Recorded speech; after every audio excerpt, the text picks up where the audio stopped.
민주당 이재명 후보의 선거법 위반 혐의 사건이 전원합의체에 회부되면서 심리에 속도를 내고 있습니다. 이를 바라보는 민주당 입장은 어떤지 이재명 후보 캠프의 법률지원단장이신 더불어민주당 박균택 의원입니다. 의원님 안녕하세요. 예, 안녕하십니까. 의원님 먼저 앞서 이제 홍준표 후보 캠프의 비서실장 김대식 의원 인터뷰 들으셨을 텐데 이 명태균 사건 민주당 야 얼마든지 고발하면 해라. 우린 떳떳하다 이렇게 말씀하셨거든요.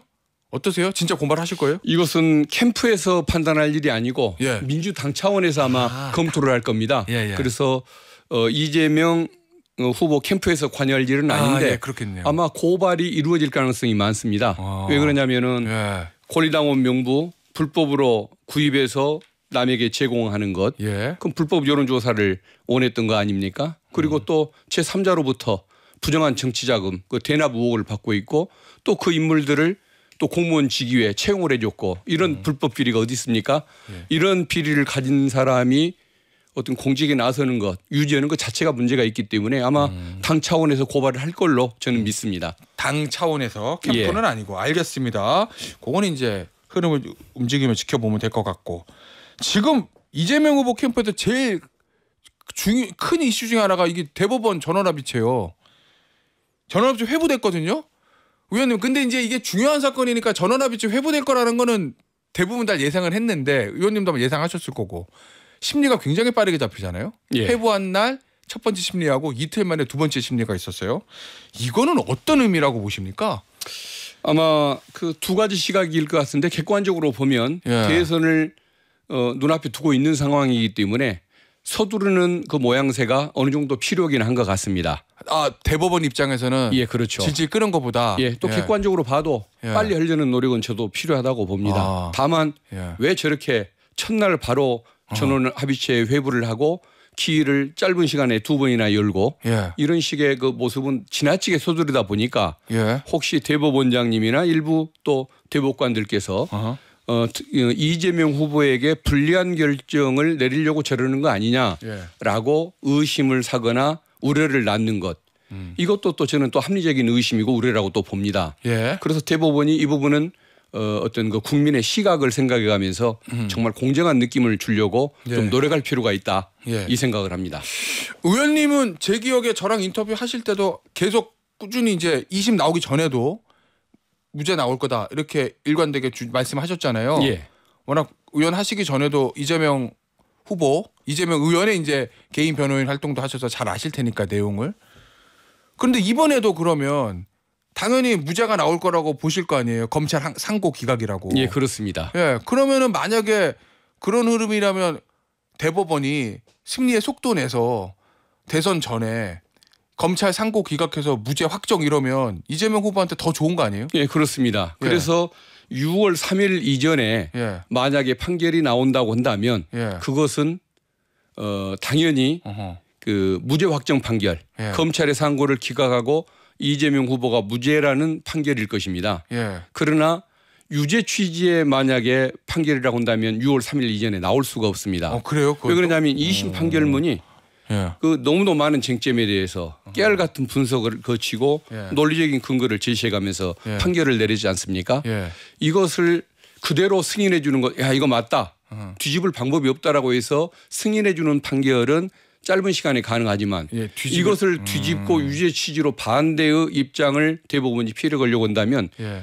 6월 3일 이전에는 물리적으로 불가능합니다. 아무래도 반대로 예. 하려면 좀 시간은 걸리겠죠. 더. 예, 그렇습니다. 그래서 6월 3일 이전에 예. 불리한 결정은 날 예. 수가 없는 그런 예. 한계를 가지고 있는 그 예. 사건이기 때문에 저희들 입장에서는 예. 빨리 결론이 나고 어허. 당연히 예상되는 예. 상고 기각 판결이 예. 나와주면 좋겠다는 희망은 가지고 있습니다. 그러니까 의원님은 그렇게 말씀하시는데 이제 민주당 이제 지도부에서 나온 얘기들 보면 워낙 지금 격앙된 반응들이 좀 많이 나오고 특히 이제 그 법사위 소속 의원들도 이게 보면 정치적 결정이 의심된다 이렇게 강하게 경향된 반응을 내놔서 근데 이건 또 왜 그런가 제가 격앙까지는 아니고 예. 우려라고 보는데 우려? 일단 상식을 가진 국민 입장에서 봤을 때는 예. 이걸 저렇게까지 대법원이 행정조직 군사조직처럼 빨리 움직일 수가 있는가 예. 이건 뭔가 대법원장님이나 뭐 이런 분들이 조금 뭔가 이상한 의도를 가진 건 아닐까라고 이제 의심을 하는 것일 텐데 예. 저는 뭐 대법원장님이 그런 분은 아니라고 믿습니다만은 어쨌든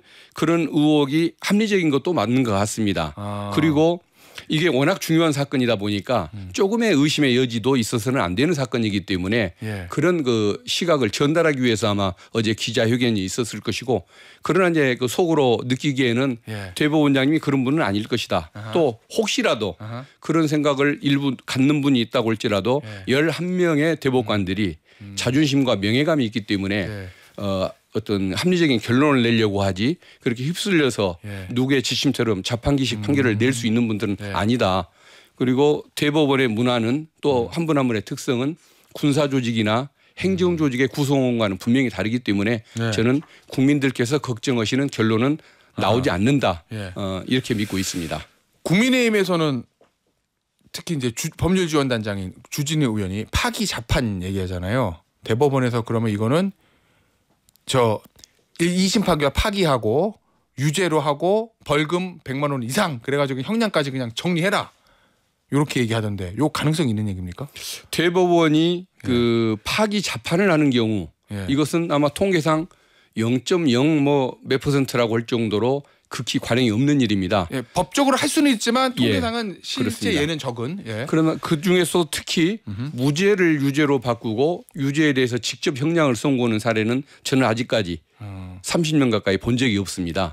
그래서 아마 그 저것은 불가능한 일이라는 것.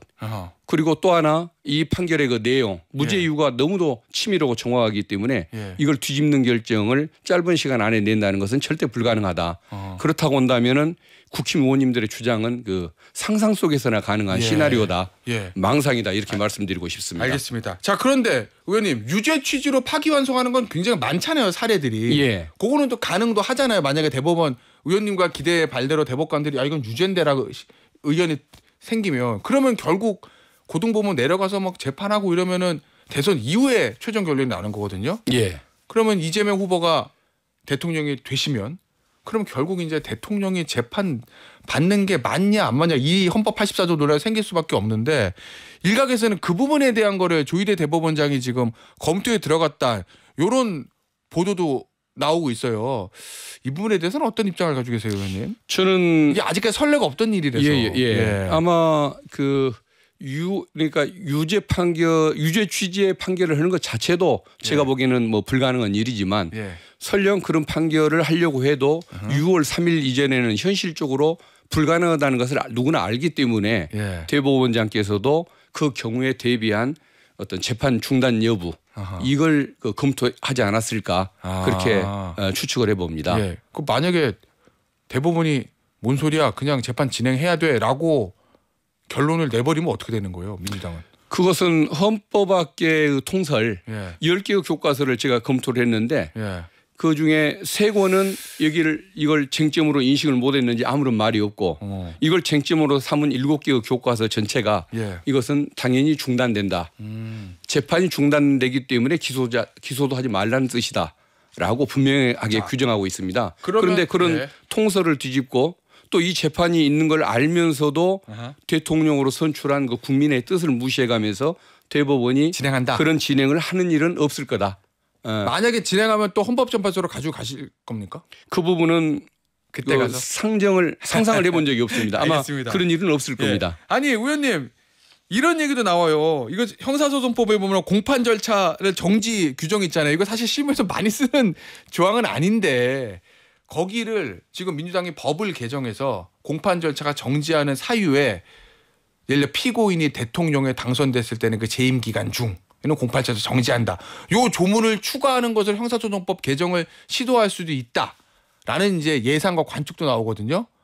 뭐 민주당이 이제 입법권도 가지고 계시고 대통령이 되면은 거부권도 행사 안 하시면 되니까 요것도 가능한 시나리오입니까? 제가 그 질문을 기자분들한테 한두 번 들어본 적은 있었던 것 같고 최근에 나오더라고요. 그러나 민주당 의원들 중에 그런 질문을 하는 경우를 제가 들어본 적이 없고 법사위원들 간에 이런 논의를 해본 적이 없습니다. 그래서 그런 것은 아직 생각을 해보질 않았고 아마 대법원이 워낙 뭐 대법관들이 뭐 합리적인 분들이기 때문에 그런 법적인 검토를 하는 상황 자체가 저는 오지 않을 거다. 그렇게 믿고 있습니다. 알겠습니다. 한덕수 권한대행의 출마설이 계속 나오잖아요. 지금 재탄핵을 추진해야 된다는 의견이 민주당의 아마 진성준 정책위 의장이 회의석상에서 얘기했던 걸로 제가 기억하는데 어떻게 보세요? 이재명 후보 캠프에서는 이 부분에 대해서 어떤 생각 가지고 계세요? 왜냐하면 본선에서 맞추지 상대가 될 수도 있거든요. 권한대행이. 경선에 관심을 갖느라고 거기에 대해서는 내부에 논의를 해본 예. 적은 없고 아마 당 차원에서 그런 논의를 하고 있는 것 같은데 예. 저 개인은 예. 탄핵을 재추진해야 한다는 생각을 가지고 있습니다. 그래요? 왜 그러냐면은 그동안에 보여준 모습이 헌법 위반을 당연한 것처럼 하지 않습니까? 예. 헌법상 하지 말아야 할 일 하고 해야 할 일은 안 했지 않습니까? 40여 재판관 임명을 거부한 것이 헌법 위반이었고 이완규 법제처장을 임명하려는 것이 또 헌법 위반 아니었습니까? 예. 또 지금은 또 심판을 보다가 또 선수로 뛰겠다고 간을 보고 있지 않습니까? 그래서 저는 공직자 자격이 없기 때문에 당연히 배제하는 것이 맞다는 생각이 드는데 예. 다만 좀 더 폭넓게 여러 가지 고려를 해야 하는 당 지도부에서 어떤 판단을 할지는 저는 잘 모르겠습니다. 아니 왜냐하면 12월 달에 한독수 권한대행 탄핵 이후에 민주당 지지율이 조금 출렁한 적도 있고 그래서 이번에 또 재탄핵하면은 괜히 또 한독수 권한대행 띄워주는 거 아니야. 또 부자 몸조심도 좀 해야 되고 이런 반론들이 좀 있어서요. 그래서 아마 박찬대 예. 권한대행 원내대표? 지도부에서 예. 아마 좀 종합적으로 그런 것까지 다 고려해서 판단하시지 않을까 예. 싶습니다. 의원님 개인적으로 보시기는 어떻습니까? 한독수 권한대행 직접 진짜 출마할 거로 보십니까? 욕심은 많은 것 같은데 저는 가능할까 싶습니다. 왜 그러냐면 예. 국민 지지가 그렇게 높게 안 나올 것 같습니다. 그러니까 쉽게 말하면 국힘 후보보다 더 높은 지지율이 나와야 예. 무소속으로 출마를 하고 단일화를 추구하지 않겠습니까? 그런데 국민들이 지지할 것 같지가 않은 게 윤석열 정권 내내 무능한 모습을 보였습니다.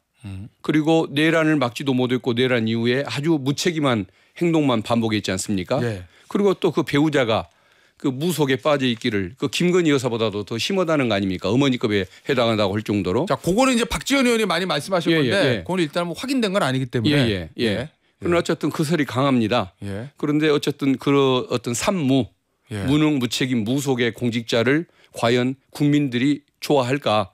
그래서 저는 지지율이 높지가 않아서 못 나올 수 있을 것 같다. 예. 가는 보겠지만 쉽지는 않을 것 같다는 생각을 합니다. 예, 알겠습니다. 오늘 권한대행이 국회에 찾아서 연설을 하는데 이 최규하 권한대행 이후로 처음이라고 그러거든요. 역대 두 번째가 되겠죠. 민주당에서는 친묵 시위를 하신다고 하더라고요. 예. 그 친묵 시위의 의미는 뭐죠? 저는 아직 들을 시간이 없었는데 아마 그걸 추진한다고 한다면 예. 뭐 어떤 정부의 시정 연설을 듣긴 들어야 하니까 국힘은 보통 그런 경우에 퇴장을 해버립니다마는 민주당은 또 제1당으로서 그럴 수는 없는 것이니까 듣긴 들어야 할 것이고 다만 한덕수 총리의 어떤 그 공직자 자격을 인정하지 않는 마음들이 강하다 보니까 침묵으로 뭐 아마 타협을 하려는 거 아닐까 그런 생각이 듭니다. 아니 그래서요 의원님 제가 궁금한 게 그냥 정상적으로 임하는 게 하나 있고 아니면은 뭐 피켓도 드는 피켓들도 많이 들잖아요. 피켓들과 퇴장하는 강한 저항의 방식이 있을 텐데 이 침묵이라는 이 완화된 방식이라고 그래야 될까요? 약간 톤을 낮춘 입장 표명이 어떤 행동 방식을 택해서 이거에 어떤 정부적인 고려는 뭐가 있을까? 저도 피켓을 드는 것은 싫을 것 같은데 피켓을 들고 저항할 만한 그런 가치도 없다고 저는 봅니다. 그래서 피켓도 아깝다. 예, 그렇습니다. 아예 그냥 말을 섞지 않는 게 낫다. 예. 그래서 침묵의 방식을 택했다는 말씀이시군요. 스스로 물러나는 것이 저는 뭐 최고라고 생각합니다. 예, 알겠습니다. 자 그리고 민주당에서 이제 내란 특검법 재발의 방식을 밝혔던데 이 좀 더 예전 거보다 강화했다, 뭐 강화된 내란 특검법 이런 표현들도 있더라고요. 뭐가 더 추가된 거죠? 뭐 기존에 그거하고 큰 차이는 없는 것 같습니다. 오히려 이제 관심은 짧은 시간에 이것을 할 필요가 있는 것이냐 이 시각을 오히려 더 문제를 삼는 것 같은데 그래도 해야 하는 건 해야 하기 때문에 정부 출범 전에라도 이걸 하려는 노력을 하는 것이고 또 왜 해야 하느냐 이걸 또 질문하는 분들이 있는 것 같습니다. 그렇지만 제가 보기에는 이 특검 해야 하는 이유가 내각에 대해서는 수사를 안 하고 있지 않습니까? 장관들이 뭐 구치소 청소를 했다든가 단연 단수 지시를 했다든가 그런데도 아무도 기소가 안 되고 있습니다. 공판도 형평성 없이 진행되고 압수수색도 또 진행이 안 되는 상황이고 그러다 보니까 저는 특검이 꼭 필요하다는 생각을 가지고 있습니다. 알겠습니다. 지금 윤석열 전 대통령 중앙지방법원에서 재판받고 있는데 그 부장판사 지규현 부장판사 이제 얼굴과 이름이 다 공개가 됐어요. 또 법정 모습도 촬영이 돼서 의원님 이런 말씀하셨더라고요. 지규현 부장판사가 뭔가 약점을 잡힌 게 없다면 당연히 윤석열 피고인을 재구속해야 된다. 예. 약점이 있다는 뜻이 아니고 약점이 없을 텐데 왜 도대체 저런 처신을 하고 있는 것이냐 예. 그런 의미인 것이죠. 예. 도대체 그런 것이 아니라고 한다면 저대로 놔둬야 할 이유가 없으니까 빨리 법정 구속을 해야 한다. 예. 이런 내용을 얘기를 하는 것입니다. 의원님 보시기에 뭔가 형사재판 자체가 피고인 윤석열 전 대통령에게 좀 유리하게 간다 이렇게 좀 혹시 좀 그렇습니다. 해서는 안 될 석방을 했지 않습니까? 예. 법률 규정을 어기고 이런 식으로 또 뭐 처음으로 예. 무슨 28년 만에 시간계산법을 차용을 해서 이상한 결정을 했고 지금도 뭐 지하 통로를 허용한다든가 또 김용현 노상원에 대한 재판을 도대체 이유 없이 비공개로 진행한다든가 예. 이런 이해할 수 없는 처사가 계속 반복되고 있다 보니까 예. 재판부가 재판 태도를 바꾸든지 예. 아니면 재판부를 바꾸든지 뭔가 조치가 있어야지 이렇게 국민의 불신을 받으면서 재판이 진행되면 예. 이 부분은 정말 어떤 국가적으로 불행이다. 예. 이 점을 말씀드리고 싶습니다. 알겠습니다. 의원님 오늘 인터뷰는 여기서 마무리하도록 하겠습니다. 지금까지 더불어민주당 이재명 후보 캠프에서 법률 지원 단장을 맡고 계시는 박균택 의원이었습니다. 의원님 감사합니다. 예, 감사합니다.